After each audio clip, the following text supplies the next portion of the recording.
have, we can't wait till next decade to start doing something that we know needs to be done. And that's going to be true for different parts of the state as well. You are going to see an acceleration of projects that were not anticipated to be complete, some of these for 20 years. You're going to see those moved up in the queue because we've dedicated more resources and we're pressing forward ahead, which is what you should expect to do. It's not, we don't run this operation like they run the federal government, I can tell you that. So, all right, great. Well, I'm excited about today's announcement. I'm glad this starts in April. I know people want to get the relief, and you don't have to do anything. You don't have to sign up. All you have, if you have a transponder, SunPass or other program, all you do, they'll do all the work for you. You just realize the savings. Yes, sir. Is that totally program expanding at all? Did you say it used to involve just state roads, but now it goes beyond? Well, so we initially in 22, we did something just with the turnpike. We did that administratively. Then in 23, we included beyond. That was the first time that's ever been done. So we're continuing doing that. So some of these, I mean, you have Cape Coral Bridge over in Southwest Florida, not an FDOT. Sanibel, not FDOT. In fact, we rebuilt Sanibel Causeway after the hurricane in a matter of a couple weeks. That was not a state road, and we don't manage the toll. Rickenbacker Causeway, all these different things are not, and most of the roads, honestly, if you look along South Florida, I mean, look at how many different roads there, Don Shula, Dolphin, all those, not FDOT managed, and yet we're including all those in toll relief. And so I think they've done a good job just administratively. That's a lot of moving parts, getting the refunds to the customers, and it'll be good. And we want to be able to have folks save. I mean, look, there's expenses you deal with in life. No one wants to deal with, I mean, obviously we'd like to pay as less as possible, but just seeing these tolls get rung up, I mean, it's not good. And it's just like, man, how much does it cost just to get to work? So for us to be able to returning half of that, I think is really, really good. Yes, sir. First of all, happy Easter. What did you and your family do yesterday, and what do you make of President Biden's redubbing of the holiday as Transgender Day? Wait a minute, he said that didn't happen. He said he didn't do it. So which raises the question, either he's not being honest with the public or he really didn't know what was going on. And so my question would be, who's running the presidency? Is it a bunch of woke 20-something-year-old White House staffers that just put out this drivel whenever they want? So I don't know who's in charge. The fact that he's not owning up to it, either way it's bad. Either he's not being honest or he really didn't have anything to do with it. But what we did was we had a big Easter egg hunt. I mean, kids didn't even change when they got back from church. They went in, they found a lot of Easter eggs, and it was like a massive amount. I told my wife, I said, that's a lot. And so they did that, and they were running around. And then it got to be, we get in, we had a nice meal, we did all that.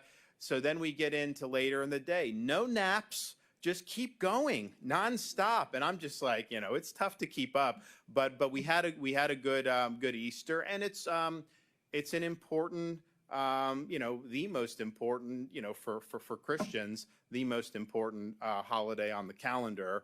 And when Biden did, I think it was ridiculous, but it does raise the issue.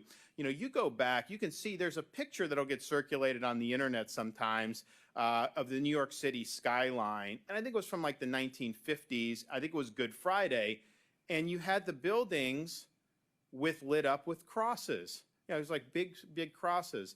And that was not done, I don't think, by government. I think it was just done by companies, or whoever was managing that, doing that.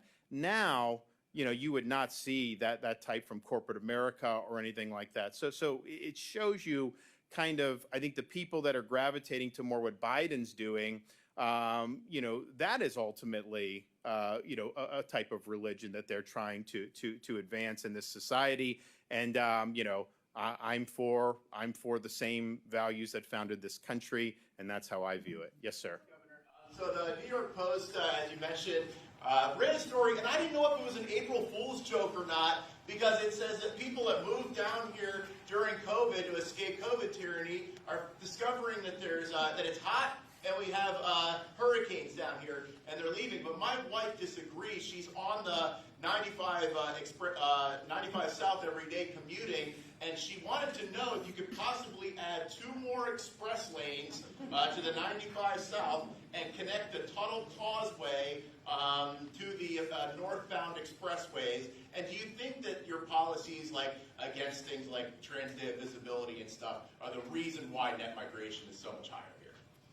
Well, right. I mean, so the issue is, I didn't know. Yeah, I saw that. I think that was a play off the NBC article. But the thing is, we've led in net migration. I mean, look, this has always been a transient state. People come and go. That's normal. That happens in all states. But our state in particular has always had that.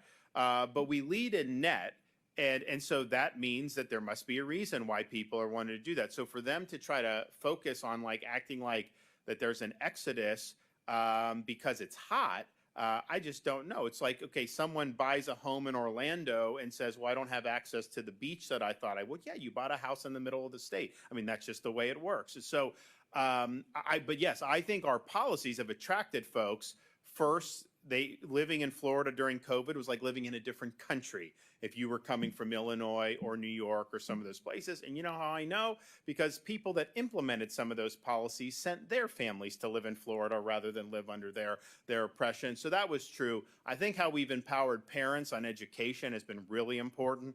Parents want to know that their kids are going to get an education, that they're going to have a say in the matter, that they're going to know what's being taught, and that they have options to be able to find the best school. But then also law and order and crime has been a big deal. Crime was in terrible shape 2020, 21, 2022. They're saying now the statistics show around the country it's gone down. I don't know if that's true in some of those areas, but I also know that you do have an issue in kind of run-of-the-mill crimes. They don't get reported as much in some of those areas. Like if you get mugged in LA, that's like not even a big deal to them. Of course, you're not going to get prosecuted, right? Whereas here, I mean, we would take that seriously. But I absolutely think that the law and order commitment to public safety is a huge thing. And yes, we don't have an income tax. And yes, it's hotter in the summer here than it is in some other places. I don't think that that's like, it takes a great investigatory journalistic enterprise to figure that out. Of course it is. That's just the nature of it. But all the more reason why what we did last week to make sure we're not going to allow these squatters to commandeer private property is really important. Because you do have people that will live here 7-8 months of the year. Maybe they go to Maine or New York or even we got a lot of Canucks that come down here and own property. So you're gone for the whole summer. And again, this isn't most Floridians, but we probably have more in our state that do that than just about any other state. You go and then you come back 4 months later and someone sets up shop in your house and then they're asserting rights against you. And then in some of these states, the property owner is the one that actually gets arrested when there's a confrontation. That's absurd. You don't have a right to squat in somebody's property. And so if you try to squat in the state of Florida, the homeowner has a very quick remedy. You call the sheriff, and you guys will have a sheriff soon here in this county. You call the sheriff, they send people, and they evict the squatters from your residence. That's the way it should be. That's how private property rights work. Also starting today, April 1st, and it's not April Fool's joke, thousands of kids in Florida are losing their Medicaid coverage. I was wondering what's your answer to those needed families, taking into account that local programs or state programs, like Kids Care, for instance, don't cover ABA therapy, and there are thousands. Well, but our Kids Care has been very effective. I mean, I think if you look at what the legislature's done over the years, they've really focused on helping working families make sure that their kids have access to health coverage, and so I think that they've done a good job. The whole stuff with the COVID and everything. That was obviously not something that was going to be sustainable. Everybody knew that when that was happening.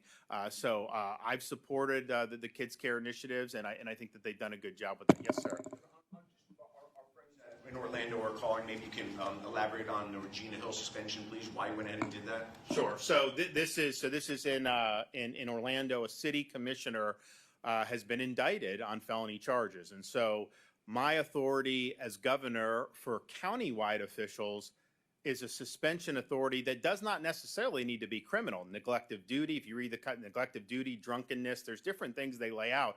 For municipal officials, it's that criminal indictment that triggers that. So she has been indicted, she's facing felony charges.